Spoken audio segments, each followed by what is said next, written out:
Como lo mencionamos en el video anterior, que, si no lo han visto, les dejamos el enlace en la i de información. Las fiestas decembrinas en México recién terminan el 2 de febrero con el Día de la Candelaria, celebración resultante de la unión de la cultura prehispánica y hebrea y de la religión católica, transformándose con el paso del tiempo.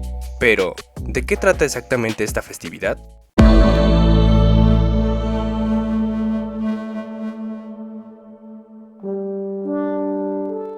Para comprender mejor este festejo tan representativo, vamos a separar cada una de las partes que lo conforman.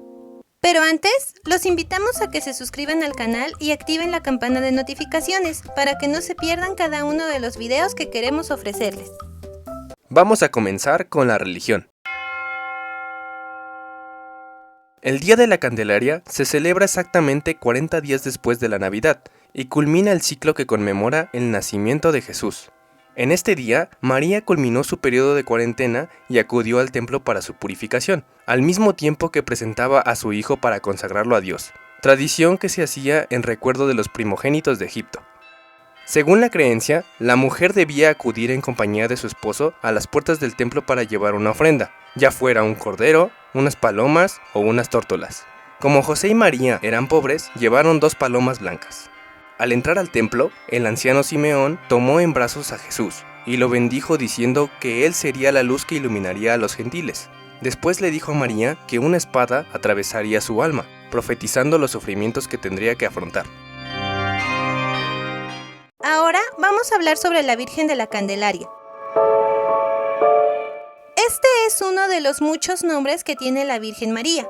Tuvo su origen en Tenerife, una de las Islas Canarias. Su historia cuenta que en 1932 María se apareció frente a 2 niños tomando la forma de una imagen de madera de 1 metro de alto. Los niños corrieron a avisar al rey, quien de inmediato fue con todos sus guardias al lugar del acontecimiento. Tomaron la figura y la llevaron a su casa. Los encargados de llevársela fueron los pastores que la encontraron, quienes quedaron curados de los males que padecían al instante de tomarla en sus manos. Ante este milagro, el rey ordenó que todo el pueblo honrara a aquella figura de mujer, a quien nombraron la extranjera. Ella infundía en las personas temor y respeto, pero los pueblerinos no sabían a quién representaba. Años después, un joven que fue bautizado y catequizado por los españoles desde niño, regresó a su isla natal de Tenerife. Fue a la casa del rey a contarle todo lo que había sucedido y el rey le dio permiso de ver a la extranjera. Cuando el joven la vio, les dijo a todos que aquella señora era la representación de la Virgen María cuando llevaba a Jesús a presentar al templo, y les explicó que era una gran suerte tener ese gran tesoro. Le pidió permiso al rey para buscar un lugar en el que todos la pudieran venerar.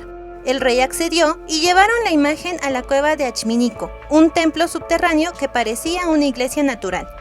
En noviembre de 1826, una tormenta terrible azotó a la isla, llegando al santuario de la Virgen y las aguas se llevaron la efigie. Se hizo todo por tratar de recuperarla, pero no fue posible encontrarla. Los frailes dominicos, encargados del santuario, acordaron mandar a hacer una nueva figura. Así, en la festividad del 2 de febrero de 1830, los frailes bendijeron la nueva imagen de Nuestra Señora de la Candelaria, quedando de nuevo en su iglesia subterránea. Continuamos con los ritos prehispánicos. Para los pueblos mesoamericanos, este periodo representaba la última parte de los 20 días de su calendario. El 2 de febrero, las culturas prehispánicas festejaban el inicio de la temporada de siembra, celebración que estaba vinculada al dios Tlaloc. También se consideraba a los tlaloques, que eran entes sobrenaturales vistos como ministros pequeños de cuerpo, y que se relacionaban comúnmente con niños. A lo largo del año, se visitaban 7 lugares en la Cuenca de México para pedir la lluvia a Tlaloc. En este recorrido se llevaban infantes. Los elegidos tenían que ser de una edad muy corta, de entre 3 y 8 años, y eran ataviados a imagen y semejanza de las deidades pluviales, para después ser sacrificados, y asegurar así que no faltara el agua en el periodo de siembra. Durante su ascenso al monte Tlaloc, que era el lugar donde se realizaban los sacrificios, si los niños lloraban y lanzaban muchas lágrimas, eran pronósticos de que habría grandes lluvias ese año. Ya que conocemos las bases de la celebración de la Candelaria, pasemos a explicar esta fusión de culturas. Con la llegada de los españoles a nuestro país, la celebración del Día de la Candelaria fue aprovechada por la Iglesia al coincidir con el ciclo agrícola de las culturas prehispánicas. En el festejo de este ciclo se servían productos elaborados con maíz como ofrenda para los dioses. Según el libro de los mayas, llamado Popol Vuh, el maíz fue el elemento que usaron los dioses para crear a los seres humanos. De ahí su importancia para las ofrendas. Y por esta razón, el tamal es el embajador idóneo al tener al maíz como ingrediente principal en su elaboración.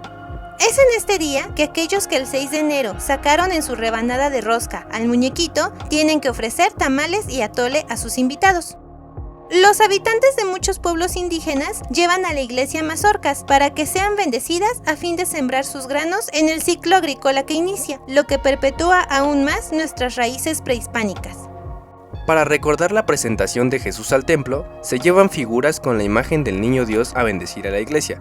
Se busca un padrino para presentar la imagen en el día que, según la tradición, se levanta al Niño Dios del pesebre navideño para vestirlo y continuar con la ruta católica que pasa por los festejos de marzo, la Cuaresma y el miércoles de ceniza, hasta terminar con la Semana Santa. Es precisamente a través de esta conmemoración que se crea una red de compadrazgo. Por lo regular se elige a infantes como padrinos de los niños Dios, preservando esta tradición y augurándoles a los menores un buen año. Los padrinos deben llevar la imagen del Niño Dios al templo por 3 años seguidos. Hay toda una serie de creencias, como la de que quien se hace padrino debe vestir al Niño Dios cada año de manera distinta. El primer año lo visten de blanco, sin corona ni trono. El segundo ya puede llevar un traje de color y hasta el tercer año es cuando lo visten como rey, como el emperador del universo, y le colocan su corona y su trono porque ya puede realizar milagros. Así, la vestimenta de los niños Dios es otra tradición fuertemente arraigada. Esto sobre todo en los barrios, donde incluso en algunos sitios, como los mercados, hay catálogos para que la gente elija el ropaje de su preferencia, y entre los que destacan primordialmente santos. También en este día se llevan candelas a bendecir junto con la imagen. Estas velas son hechas de parafina pura y simbolizan a Jesús como la luz de la humanidad, recordando las palabras de Simeón.